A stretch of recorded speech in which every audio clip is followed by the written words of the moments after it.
ఎందుకు వచ్చావే? నీ వల్లే మీ అమ్మ ఇలా అయిపోయిందే. వెళ్ళిపో, వెళ్ళిపోవే, వెళ్ళిపో. అసలు నేను అమ్మ దగ్గరికి వెళ్ళాలి. వెళ్ళిపో, చూడ్డానికి వీల్లేదు. వెళ్ళిపో అమ్మా, వెళ్ళిపో, అమ్మా, చూడ్డానికి వీల్లేదు.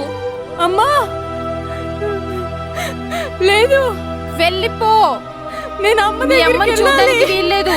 వెళ్ళిపో, అమ్మా, అమ్మా, ఆ! వెళ్ళిపో. నాన్న, నాన్న, నాన్న, ఇలా జరుగుతుందని నాకు తెలియదు నాన్న. నాన్న, నాన్న, అమ్మని ఒకసారి చూడమా నాన్న.